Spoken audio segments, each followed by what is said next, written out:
Hey guys, Brian Hectic here. Figured I'd do a 1-year review of my 2015 Yamaha SR400.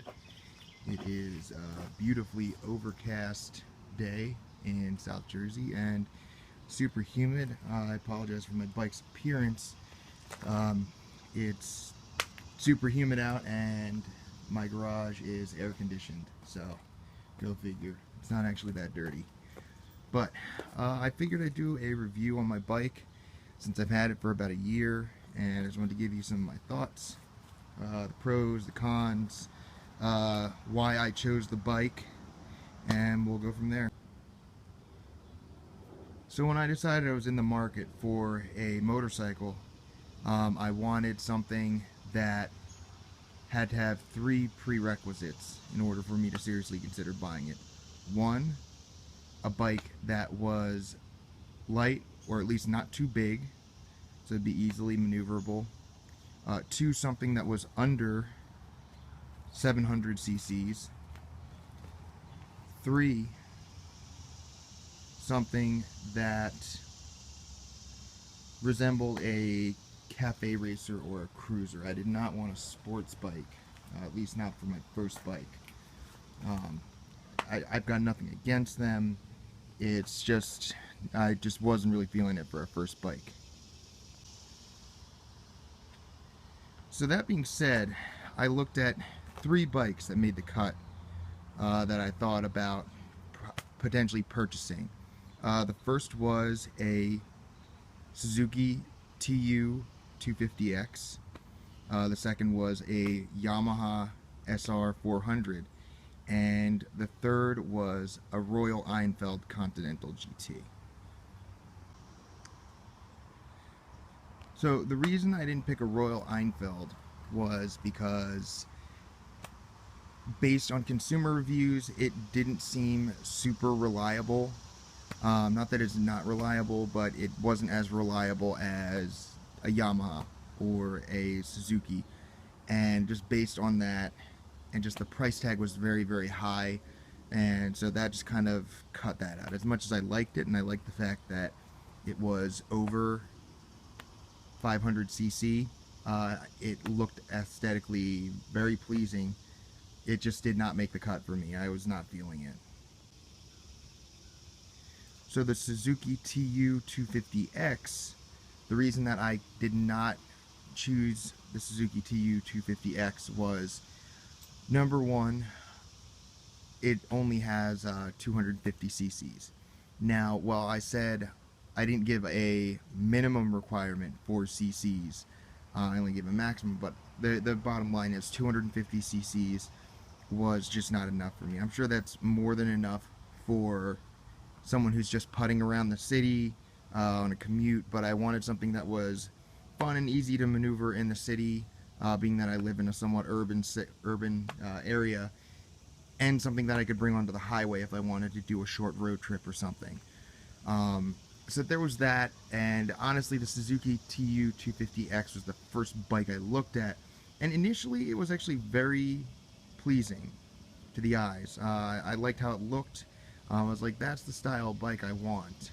But after about, a week or so of researching, after seeing the Yamaha SR400, the Royal Enfield, I was like, there are better, old style cafe racers out there that I could look into. Well, the Suzuki TU 250X, it's a great bike in its own regard. It became too basic for me. It only had a speedometer, it had no tachometer. I'm not a super big guy. I'm like 5'8", 5'9", and about 182 pounds, but I did want something with a little bit of get up and go. So at that point, what it came down to was the Yamaha SR400. I went to a local motorcycle dealer, DHY Motorsports, and I couldn't actually take it for a ride because I'd never ridden a motorcycle before. I can't drive a manual. So that my friend took it for a ride, and I just kind of used his judgment based on that. So we took it for a ride. He said he liked it. I eventually got home and started riding it, but you know, ultimately the Yamaha SR400 reigned supreme when it came to the decision process of purchasing a bike. So I guess now I will go into the reasons why I purchased the Yamaha SR400, the pros as well as the cons. So while the SR400 was my top choice, and I do love the bike, and I think it was a perfect first bike for me, or I should say a great first bike for me, it doesn't come without, sorry, train. It does not come out without certain downsides or downfalls. So I guess we'll go through the cons first, and then we'll end on the positives, just because I'm kind of person that likes to end on a positive note. So the first con I had with the bike was the tires. So these tires are, I believe, Balex BT40s, and they're tubed. The Bridgestone Balex BT40s, and they're tubed. The only issue I have is that they are tubed. Now, I know that this is a bike aimed at a market for individuals who want to go, you know, are feeling nostalgic, want to go back in time to the 70s and the 60s when they had cafe racers. But regardless, I'm just not a fan of the tube tires. Point being that when I was taking a ride in the Fishtown area of Philadelphia, hanging out with a friend, I ended up getting a nail in the tire. And again, if correct me if I'm wrong in the comments, but you cannot use like green slime or any other kind of temporary filler, fix-a-flat filler, to fix a tubed tire. From what I understand, you need to actually, you know, the only way you can fix it is to pop off the tire and patch the tube or replace the tube. So that being said, I'm just not a fan of it for practicality's sake. When I got a flat in Philly, I ended up having to get it towed back to my place in Jersey, which isn't a huge deal because, you know, I only live like 15 minutes from there, but still, it was a big hassle, and I'd rather just not deal with that again. So in the future, I may actually swap out the tube tires for tubeless. But again, I understand that when Yamaha built this, they weren't building it in practicality. They were building it for the sake of a market that wanted an old style bike, and old style bike comes with old style tires, which are tubed. The second issue I have with the bike is the engine. Like, I love the engine. I love it has a lot of get up and go from, you know, a stop, so the low end. But the issue I have with it is highway driving. Now, when I take it out on like a two-way highway, a two-lane highway, or an interstate, it handles fine. It's not like, it doesn't feel like the bike's out of its element on the highway, but there's a lot of there's a lot of vibration from the engine, because obviously it's a 400cc engine. The gear setup, I think, is also geared towards lower speeds. So I'd say this bike's sweet spot is probably around 50-55 miles per hour, and after you go beyond that, you know, the engine starts, you know, it's really revving, it's really working. It performs, like, it accelerates fine, it's responsive at that speed and at that RPM, but there's just a lot of vibration, and you can tell the engine's really working, just working really, really hard to get, you know, you up to that, maintain that speed. The other issue the other thing that bothers me regarding the engine is, you know, when it's at that speed, it's just not very appealing to the ears.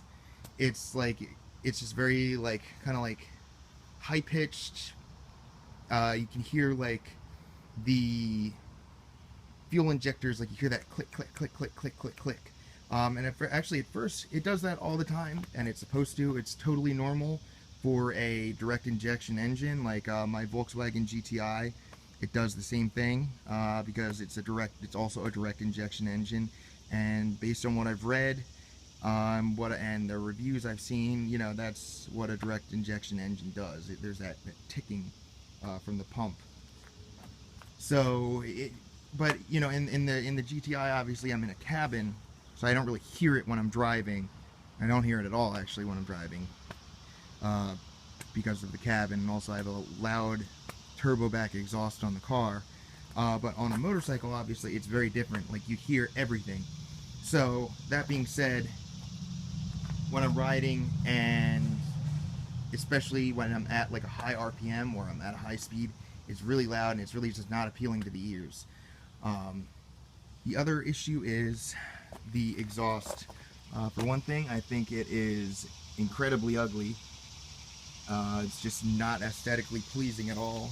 And the other issue is it's so muffled that I worry about the fact that other drivers cannot hear me. Anyone who has a motorcycle clearly understands and can relate to the fact that drivers' sense of sight is completely impaired regarding motorcycles. You're at a complete different disadvantage when you're riding a motorcycle as far as the sense of sight. The next best thing is to appeal to a driver's sense of sound. So the ideal thing would be to have a motorcycle that is loud, it has louder exhaust. This exhaust is extremely quiet. It's even quiet on when I'm riding. To me, the rider, it's extremely quiet, and I really don't like that because again, it just puts me at a strict disadvantage because I'm worrying that drivers cannot hear me when I'm on the road. So I think what I may do is actually, you know, pop that exhaust off and throw on an aftermarket exhaust like a Mega Horn or something, because one, I wouldn't mind a sexy exhaust note, and also I would definitely like other drivers to be aware that I'm nearby when it's appropriate.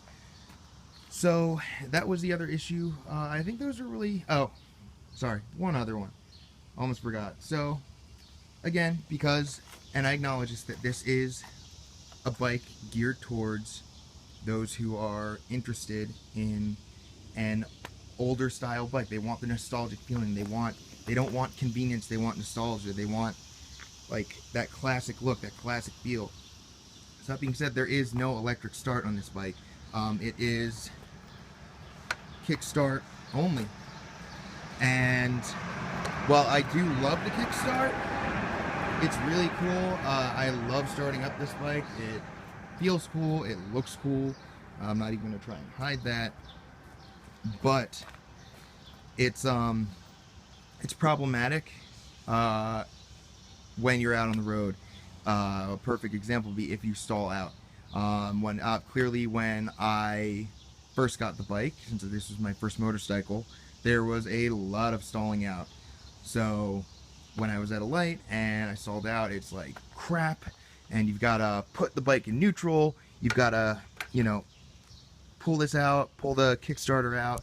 You've got to pull in the fuel clutch, and you've got to get the piston in the right spot. And at this point, it's like the light's probably already green, and then you have to kickstart it and hope it goes on the first try, which it normally does. I will give it that it is very reliable regarding startup, but it's just like when you're at a light and you stall out, it's not like, oh crap, all right, no big deal, pop it in neutral and hit the push start. It's like you got to do all this, and that takes, I'd say at best, maybe 10 seconds, and that 10 seconds can be a very long time at a light, and you get a lot of impatient drivers in this area. But again, you know, that's it. I'm not complaining. I'm just trying to pick out cons just to be objective here. You know, I knew that coming into this, that this was an old style bike, and that there were a lot of lack of conveniences, and that's totally fine because I'm totally willing to deal with that. It doesn't impede the enjoyment of the bike. Just pointing it out just for other viewers. those are really the only four downsides to this bike that I could think of. Other than that, it's a peach to ride. Some of my favorite aspects of it is, again, it is a 400cc bike, or actually, if we're really getting technical, it's 399 cc's. That's the emissions regulation or whatever in Japan. It cannot be over 400 cc, so they knocked it down to 399, I guess, for emission's sake. But it's a responsive bike. Handles wonderfly. It's just aesthetically, it's everything I would want in a bike. I love the way it looks, head to tail. I think it's very sexy. I love these handlebars. I love that, you know, they're not like arched back. I kind of like leaning over to ride. The gauges are just amazing. I love them. Now that it's broken in, you know, I finally got to,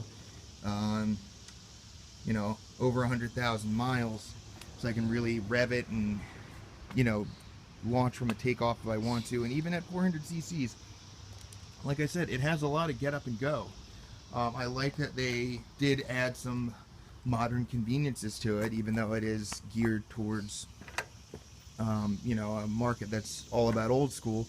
You know, like it is a direct injection engine.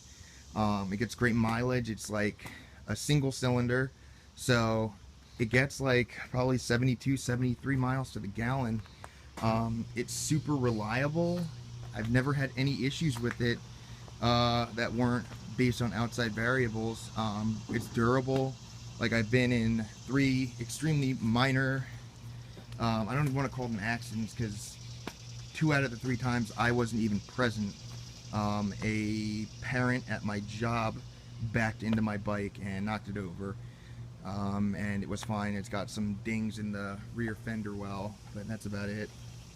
You know, an Uber driver, you know, rear-ended me at a light, very lightly. He noticed me at the last minute and just kind of ended up tapping me, but you know, it didn't damage the bike all that much, or there was really no damage at all.